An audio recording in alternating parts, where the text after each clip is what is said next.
DHEA supplements don't seem to help with female sexual dysfunction, but what about other dietary supplements, such as the three roots, ginseng, maca, and ashwagandha?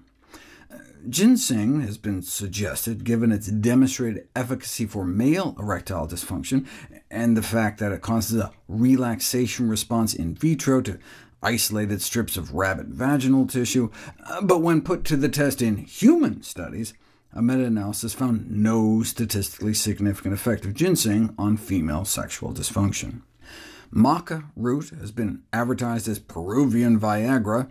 It's an important dietary staple of the indigenous people of Peru, but appears to have been overly hyped as a libido enhancer based largely on studies of male rodents. Yes, maca seems to enhance the sexual function of male mice and rats, but of the two trials on sexual desire in male humans, only one showed a significant benefit, but it took 8 weeks to show an effect, which may explain the negative results of the second study, which only lasted 2 weeks.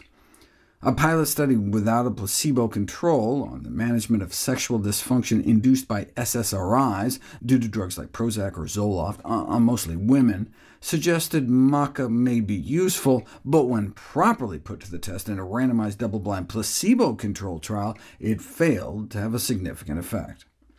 The necessity of placebos is illustrated by a maca trial for infertility. Maca increased sperm concentration by 40%. Yeah, but the placebo in the study improved sperm concentration by 76%, so maca didn't work after all.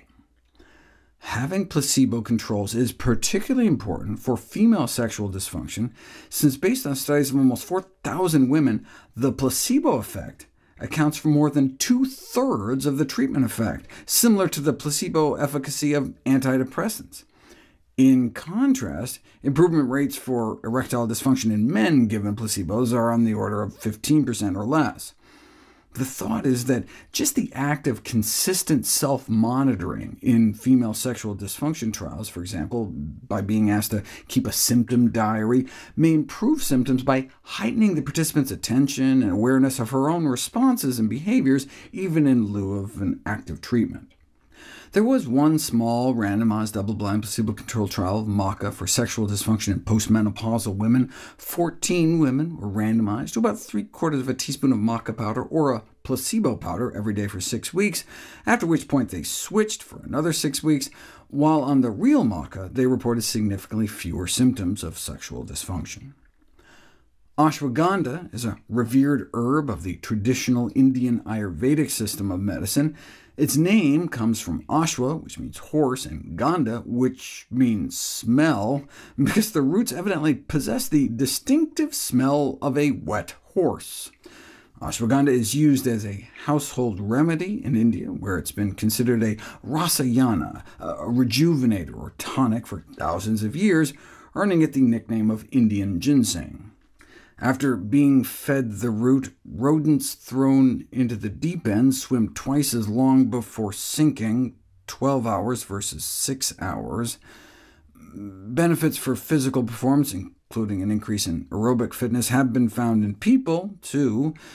One study demonstrated evidence of cognitive benefits as well. Its Latin name, Withania somnifera, points to another use. Somnifera means sleep inducer. A meta-analysis of 5 randomized controlled trials of ashwagandha extracts found a small but significant effect on overall sleep. What about ashwagandha and female sexual dysfunction? Women ages 21 through 50 were randomized to 2 months of the estimated equivalent of 3 grams of ashwagandha root powder, and did not have an increase in sexual desire, but they did show improvements over placebo in arousal, lubrication, orgasm, and satisfaction, translating into an additional quote-unquote successful sexual encounter by the end of the study. What are the downsides? Ashwagandha belongs to the nightshade family, which includes some shady characters like tobacco and, well, deadly nightshade. There have been rare cases of ashwagandha-linked liver toxicity reported, though commercial herbal supplements are often mislabeled, so it's hard to definitively attribute certain cases. However, there have been several liver injury cases in which the supplements have been tested and found to be contaminant-free, suggesting that ashwagandha-induced liver toxicity is a real phenomenon, however rare. What should we expect from a plant known by its other nickname, poison gooseberry?